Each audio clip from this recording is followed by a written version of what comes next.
Halo semuanya, bertemu lagi dengan channel Tukang Tracing. Oke, kita akan melanjutkan pembahasan tentang Fiverr yang ke-6.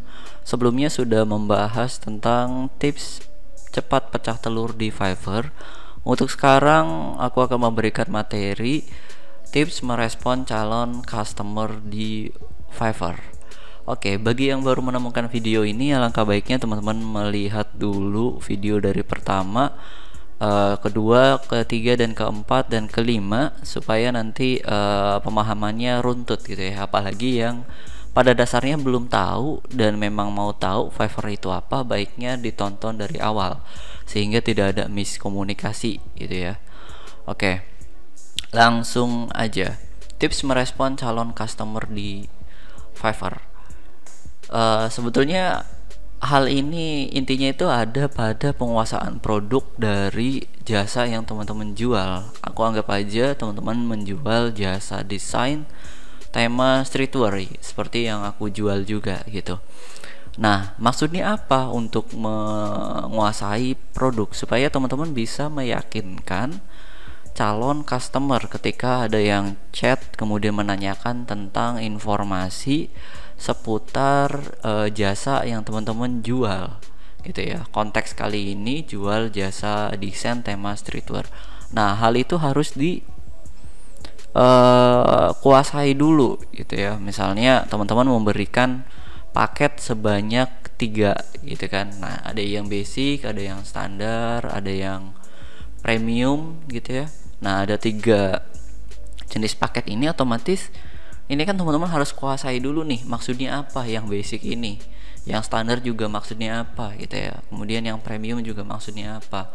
Nah, seperti itu. Jadi harus dikuasai dulu gitu ya, supaya ketika memang ada pertanyaan dari si klien, saya nih pengen order nih tapi bingung mau ambil yang basic, standar, atau premium. Nah, nanti teman-teman jelasin tuh bedanya apa gitu ya, yang basic itu apa, yang standar itu apa, yang premium juga benefitnya apa. Meskipun di sini deskripsinya sudah jelas, barangkali memang dari customer kita itu kurang detail membacanya, jadi dia pengen untuk kita ngejelasin. Itu ya untuk tips pertama gitu ya, yang pertama banget dan krusial, penguasaan produk. Jangan sesekali teman-teman membuka jasa yang dimana teman-teman belum menguasai hal tersebut gitu ya. Misalnya teman-teman memang pahamnya di t-shirt desain, kemudian coba-coba membuka jasa e-sport, jersey e-sport gitu ya, untuk jersey untuk e-sport gitu misalnya. Kemudian teman-teman malah bingung gitu loh, nanti pengambilan warnanya gimana, objek apa aja yang harus ada di e-sport, kemudian nuansa warna dan lain sebagainya. Jangan seperti itu. Jadi pahami dulu produknya, kemudian teman-teman jual dengan harapan ketika customernya order dan mendapatkan rating bagus gitu loh, dikasih bintang 5, karena nanti hasilnya maksimal. Seperti itu.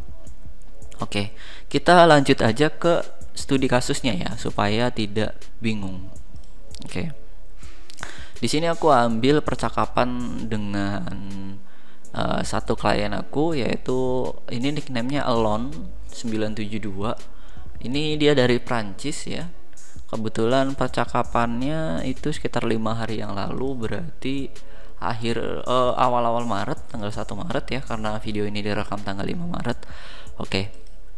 Nah, dia nanya nih di gigsnya aku yang tentang streetwear ya. Dia pengen tahu gitu.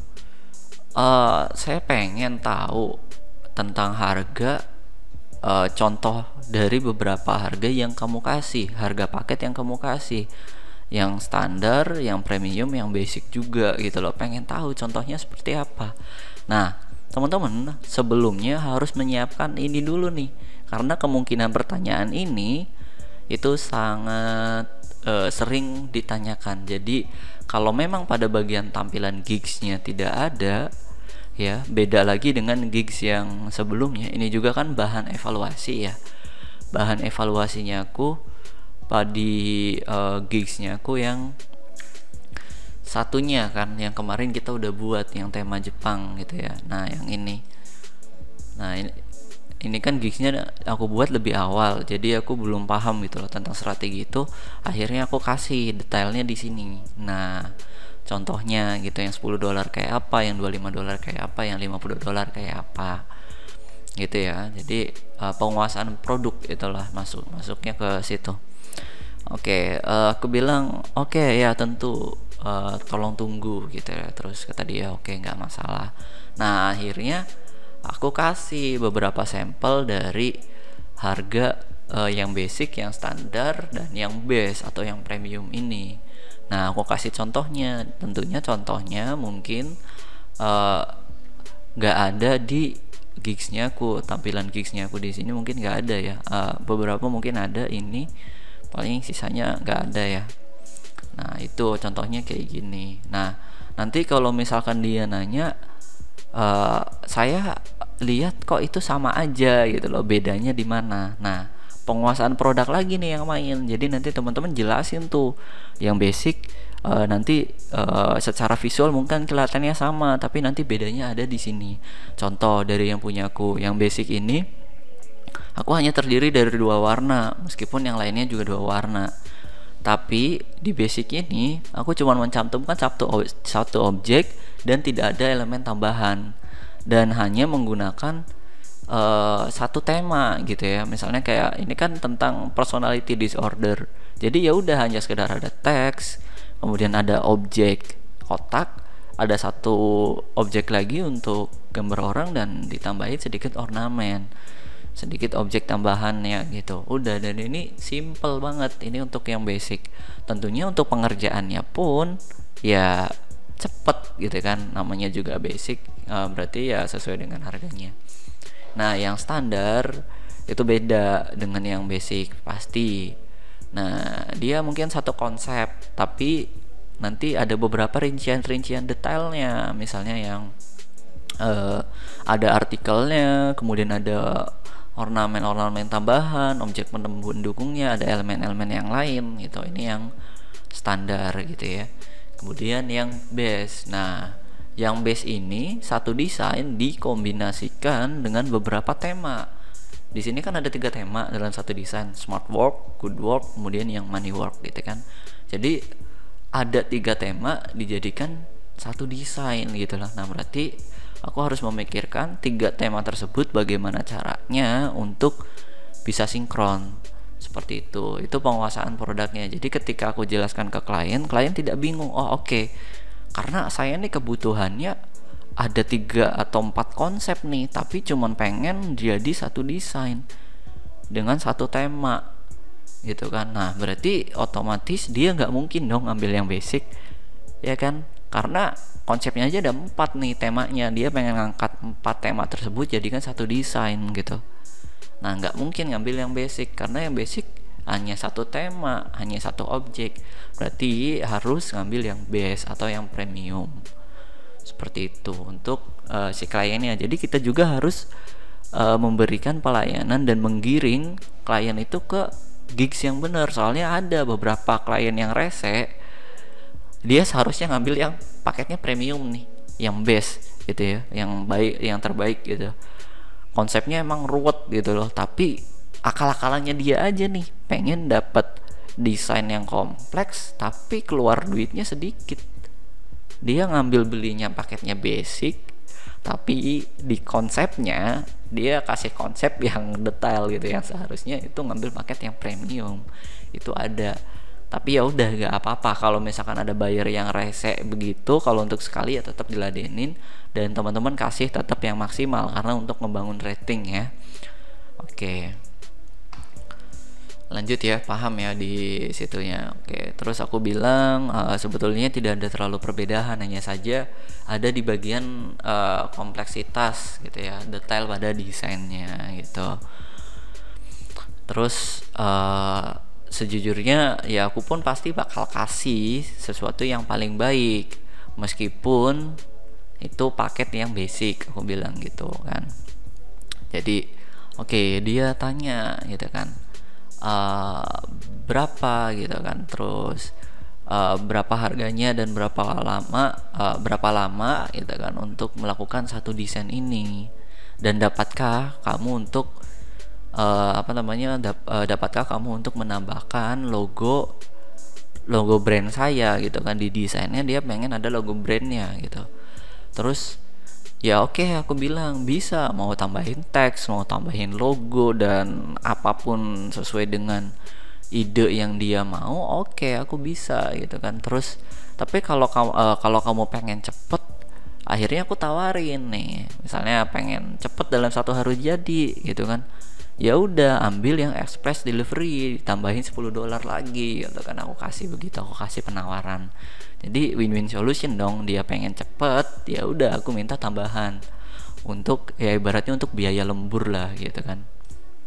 Nah oke, terus kata dia I see, let's work, kata dia. Oke, dia paham kan. Terus dia mau bayar. Terus oke, do you need to know more? Oke, nah dia nanya kan, apalagi nih gitu kan tentang desainnya gitu kan. Dia nanya, ya udah aku jelasin, aku butuh kamu ngejelasin tentang desainnya, warnanya, kemudian tulisannya, objek dan lain sebagainya. Pokoknya ngejelasin lebih detail itu lebih baik, aku bilang gitu. Dan kamu jika ada referensi tentang desain yang kamu suka, style yang kamu suka, kamu bisa kirim, kamu bilang gitu. Terus dia kasih begini, dia kasih sampelnya, dan dia kasih warnanya sesuatu yang warna pink, kata dia, seperti GTA Vice City. Oke, Marcelo. Oke, nah udahlah. Terus and read something street like Avedette City or anything. Oke, nah oke, ya udah. Terus dia nanya gitu kan, selesai belum gitu kan. Belum, masih proses, aku bilang. Terus dia minta, dan ya udah aku kasih gitu kan, prosesnya nih lagi proses gitu. Ya udah akhirnya oke, dan di delivery, dan ya udah selesai. Nah hasilnya seperti ini.